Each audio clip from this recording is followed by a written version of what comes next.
আসসালামু আলাইকুম। আমি মারিয়া নতুন একটি ভিডিওতে আপনাদের সবাইকে স্বাগতম। তো সবাই কেমন আছেন? আল্লাহর রহমতে আমরা অনেক ভালো আছি। তো সকাল সকাল ঘুম থেকে উঠে মাথা মুথা একদম ঘুরে উঠছে। ঘরের অবস্থা বেহাল ছিল, তো সেটাকে একদম সুন্দর করে পরিপাটি করে নিচ্ছি। বিছানাটা ভালো করে ঝেড়ে নিচ্ছি।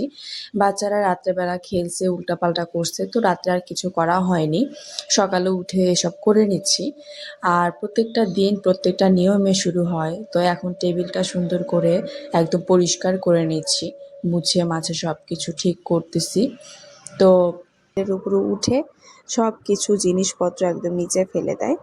তো এগুলো সব একদম গুছিয়ে নিচ্ছি, পরিষ্কার করে নিচ্ছি। আর চিন্তা করছি, অনেক দিন যাবত আমি মানে ঘর বাড়িটা ডিপভাবে ক্লিন করিনি, মানে ডিপ ক্লিন যেটাকে বলে সেটা করা হয়নি। আসলে বাচ্চা কাচ্চা হয়ে যাওয়ার পরে সেইভাবে সময়টাও হয় না।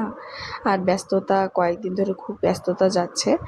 আগে দেখা গেছে যে আমি মাসে একবার করে হলেও সব জিনিসপত্র উল্টে পাল্টে গুছিয়ে ঝাড়া মোছা করা সব কিছু করতাম এবং ডিপলিভাবে ক্লিন করতাম।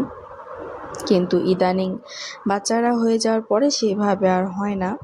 দেখা যায় 3 মাসে, 2.5 মাস, 3 মাস পর পর একবার হয়তো বা করতে পারি এভাবে। তো আমি কিন্তু এরই মধ্যে কথা বলতে বলতে এই রুমটা একদম সুন্দর করে গুছিয়ে নিয়েছি। আর এখন চলে আসছে আমি জুতার র্যাকটা পরিষ্কার করতে। জুতার র্যাকের অবস্থাও খুব খারাপ ছিল।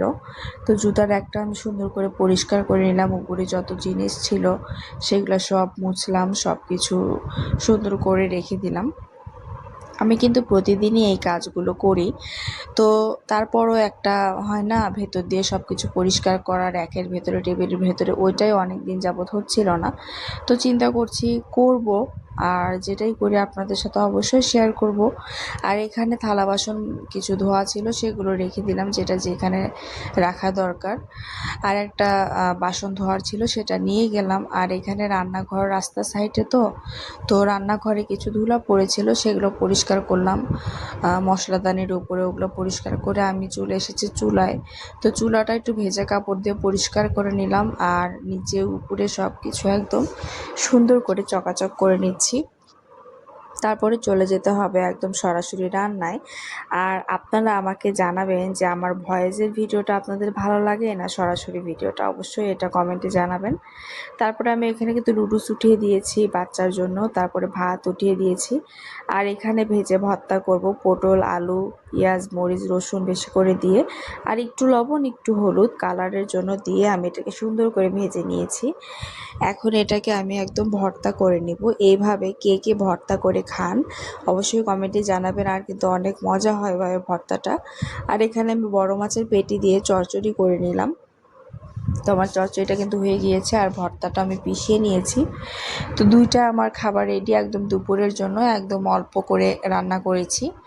আর এগুলো সব আমি একদম পরিষ্কার করে নিয়েছি রান্নার পরে, দেখতেই পারছেন চকচক করছে। আর তারপরে আমি এইদিকে আবার এই তো বাসন কোসনগুলো মেজে নিব, হাউজে ভর্তি বাসন কোসন। তো আগে প্রথমে শিলপাটাটা সুন্দর করে ধুয়ে রেখে দিলাম। তারপরে কিন্তু আমার বাসন কোসন সব মাজা হয়ে গেছে। একটা থালা ছিল, তো সেই থালাটা আমি ধুয়ে নিলাম, ধুয়ে রেখে দিয়েছি। এখন আমি চলে যাচ্ছি সরাসরি রুমে। তো এই রুমটা আমি গোছাইনি, এই রুমে বাচ্চারা ঘুমিয়েছিল। আর ওদেরকে সকালে আমি একটু নাস্তার জন্য মুড়ি আর বিস্কিট দিয়েছিলাম। দেখেন ওরা পুরা বিছানা সহ ছড়ায় ছিটিয়ে রাখছে। তো আমি ভাতটা খেয়ে নিলাম, খেয়ে এগুলো গোছাতে আসলাম। আর এর ফাঁকে কিন্তু আমি আমার ছোট মেয়েটাকেও খাইয়ে দিয়েছি অফ ক্যামেরায়। আমার বড় মেয়েটা, ছোট মেয়েটা দুজনকে খাইয়েছি। সকালে ওদের নাস্তা দিয়েছিলাম বিস্কুট আর মুড়ি, তারপরও ওদেরকে আবার খাওয়ালাম। তারপর আমি চলে আসলাম একদমই বিছানাটা গোছাতে। বিছানাটা দেখেই তো ফাপড় ছিল, এমন একটা অবস্থা।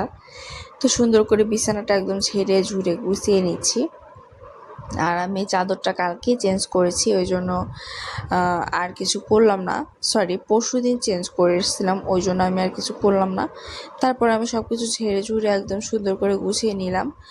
আর এখানে বাক্সর উপরে কিছু জিনিস ছিল, সেগুলো সব সরে সুন্দর করে মুছে আবার গুছিয়ে আবার রেখে দিলাম। আর এখানে অনেকগুলো কাপড় আছে, কাপড়গুলো ভাঁজ করে যেটা যেখানে রাখার দরকার সেখানে রেখে দিচ্ছি।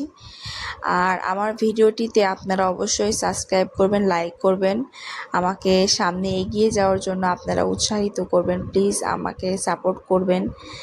আর আমার ভিডিওটি ভালো লাগলে অবশ্যই আমার পাশে থাকবেন। আর দেখেন, কথা বলতে বলতে কিন্তু আমার কাজও হয়ে যাচ্ছে। আমি এখানে বাক্সর ভেতরে আমার ধোয়া চাদরগুলো রেখে দিই। তো আমি বাক্সর ভিতরে চাদরগুলো রেখে দিলাম। আর পুরা রুমটা দেখেন আমি একদম গুছিয়ে নিয়েছি। এখন শুধু আমার ঘরটা ঝাড়ু দেওয়া বাদ আছে। ঘরটা এখন সুন্দর করে ঝাড়ু দিয়ে নিব।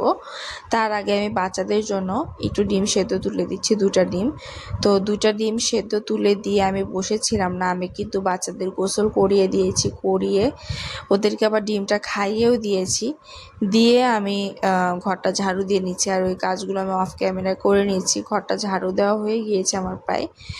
তো এখন আমি বাচ্চাদের জন্য একটু শরবত করে নিচ্ছিলাম। শরবতটা বাচ্চাদের দিয়েও দিলাম, বাচ্চারা খাচ্ছে খুব মজা করে।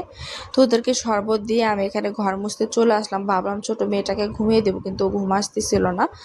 তো কী আর করবো, পরে আমি এখানে ঘরটা মুছে নিচ্ছি। ভাবলাম বসে থেকে লাভ নাই, তো সুন্দর করে একদম ঘরটা আমি স্যাভলন দিয়ে মুছে নিচ্ছি।